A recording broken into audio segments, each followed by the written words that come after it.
Overwatch is dying. How was that for a cold opener?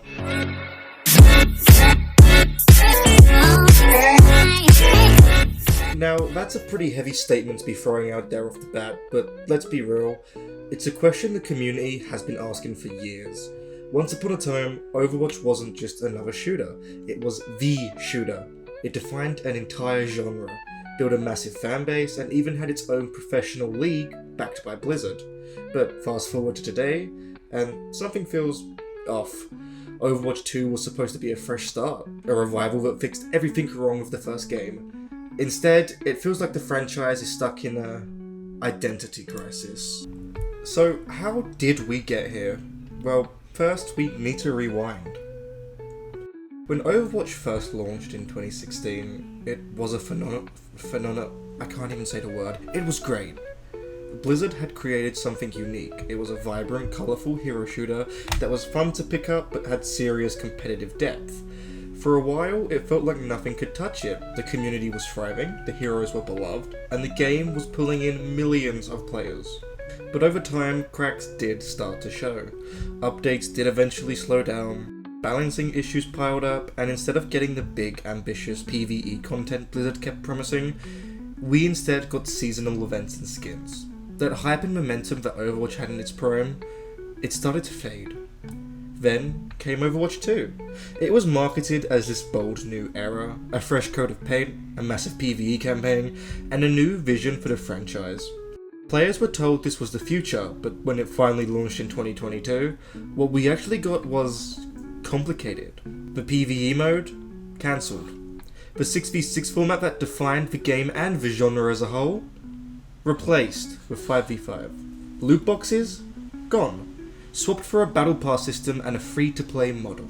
Now, don't get me wrong, going free-to-play made sense in today's market. It brought in new players, it lowered the barrier to entry, and it gave Blizzard a chance to modernize the game. But it also changed the culture of Overwatch. Suddenly the focus wasn't just on fun or competition, it was about monetization, cosmetics, and stretching out content drip feeds to keep people engaged. And that shift from a premium hero shooter with heart to a live service product always chasing trends is exactly why so many people feel like Overwatch doesn't know what it wants to be anymore. And this is where we start to see Blizzard's biggest mistake come into play. Because here's the thing, Overwatch itself didn't just fall off because players lost interest, it fell off because Blizzard fumbled the bag over and over again. First, there was the content drought. For literal years, players sat around waiting for meaningful updates. 1 or 2 new heroes, maybe a map, and some recycled seasonal events. Compare that to rival games like Apex Legends or Valorant at the time, which pumped out consistent updates, new characters, and limited time modes. Overwatch felt stuck in slow motion while everyone else was sprinting. Then there was the Overwatch League.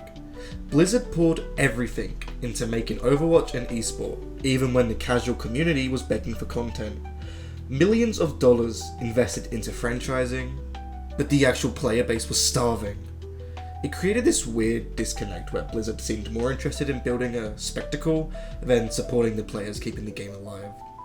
And then came Overwatch 2's launch, hyped up as a sequel, a new era, but what did we really get? The long-promised PvE campaign was quietly gutted away. The big selling point just vanished. Blizzard sold us on a dream, and then admitted they couldn't deliver it. That was a massive blow to player trust. The switch from 6v6 to 5v5 was another huge gamble. Blizzard said it would make the game more streamlined and less chaotic. And yeah, it did speed things up, but it also completely changed the dynamic. Tanks lost their synergy, the game's rhythm shifted, and not everyone liked it. For many veterans, it felt like an evolution, and more like Blizzard ripping out the heart of what made Overwatch special. And of course, the elephant in the room, monetization. Gone were loot boxes, and in came the battle pass and overpriced cosmetics. Now, whether you loved or hated loot boxes, at least you could earn skins just by playing. Today, some skins cost more than the base game did at launch. And when your community already feels let down, slapping them with the aggressive monetization just makes everything worse. All of these choices stacked together paint a pretty clear picture. Blizzard's biggest mistake wasn't just one bad decision, it was a pattern of chasing trends, neglecting players, and overpromising on things they couldn't even deliver. But it wasn't just game design choices that dragged Overwatch down. Blizzard itself became a lightning rod for controversy, and that absolutely bled into the game's reputation. Take the McCree situation. Originally, one of Overwatch's most iconic heroes was named after a Blizzard employee who ended up being tied to the company's harassment and misconduct scandals. Once all of that came out, Blizzard had no choice but to rename him to Cole Cassidy. And while it was the right move, it left this weird scar on the community. Like, people suddenly realized, oh, the company behind this game isn't the wholesome, fun-loving Blizzard we thought it was. And whilst I have mentioned it before briefly, I just want to go back to the Battle Pass system. When Overwatch 2 went free to play, Blizzard scrapped loot boxes entirely and swapped to the modern live service model, which was seasonal passes, premium cosmetics, and shop bundles. Now, of course, loot boxes are back as of the time I'm recording this, but you know, on paper, this made sense. Loot boxes were controversial, but a Battle Pass system at least gives players a clear path to what they're unlocking. But here's the problem. Blizzard leaned hard into it. Skins that used to be earnable just by playing the game suddenly had a price tag slapped on them. Some skins cost more than the entire base game did in 2016. The free track of the Battle Pass often feels like scraps compared to the premium version. And if you don't keep grinding away every season, you risk missing out permanently.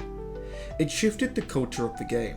Overwatch went from feeling like a community-driven hero shooter to feeling like a storefront with some matches attached. And for a lot of players, especially veterans who remember the early days, that shift was tough to swallow. And the whole monetization stuff, it's not just theory, it's real. You can see it now. I mean, take the Palace Royale's Mega Bundle. It's 4,500 Overwatch coins, which works out to about 50 United States dollars if you don't already have the coins saved up. Then you have the Ultimate Battle Pass bundles that are priced at around £34.99 in the UK. That converts to roughly $40 to $50 depending on your region. And to top it off nicely, you had the Transformer collab, which was the Bumblebee Bastion bundle. It includes a legendary Bastion skin, plus extras such as poses, name cards, icons, and buying enough coins for it would have set you back a serious chunk. The 7,500 coin back is $50 or equivalent when discounted in certain sales. So you're looking at paying again $40 to $50 for individual bundles of cosmetics. And that's if you only want that specific bundle. If you want more skins and emotes and whatnot, it stacks up fast. And keep in mind, I'm not even taking the Persona collab into consideration. For those of you that are unaware, in, I believe, the upcoming Thursday, so as of recording it's currently the 14th, so, in a few days' time, a Persona collab is coming to Overwatch, which I think is pretty cool. I like Persona, but I will never justify paying the $50 this collab is going to cost. Now, this isn't me guessing. Going off previous bundles, you can expect a pretty big game by Capcom, I think. I can never remember. It's going to cost you a pretty penny. And it's not even that, but a lot of the skins that are coming out for this collab are typically characters that will get banned in ranked, so you're not paying to actually use this skin, you're paying for the idea of having it and the flex of owning it. That's not what made Overwatch special. This was a game about creativity, fun, and community, and now it feels like Blizzard is nickel and diming players at every opportunity, even when the product you're buying might just sit in your hero gallery untouched. And that brings us to the real problem with Overwatch right now. It's stuck in the identity crisis. Back in 2016, Overwatch carved out its place by being something different. It wasn't just another FPS, it was colourful, character-driven, and it blended the teamwork of MOBAs with the pick-up and play feel of a shooter. Everyone had a role, and every hero felt like a personality as much as a moveset. But you fast forward to today, and Overwatch 2 feels like it's constantly chasing trends instead of defining them. Blizzard shifted from 6v6 to 5v5, making matches more faster paced, and more solo carry focused, which gave it more of that traditional FPS vibe. Heroes have been reworked over and over to fit this new style. On top of that, you have the whole PvE fiasco. I'm not going to get back into it, but that really did drain a lot of the player fanbase. Right now, it feels like the game is stuck in the middle. The charm of the hero shooter is fading, but Overwatch also doesn't stack up against dedicated FPS competitors. Apex nails movement and battle royale intensity, Valorant owns the tactical shooter space, and now newcomer Marvel Rivals is stepping in with a clear hero-based identity that's already grabbing attention. And meanwhile, Overwatch is what? Exactly. A storefront? A casual hero shooter?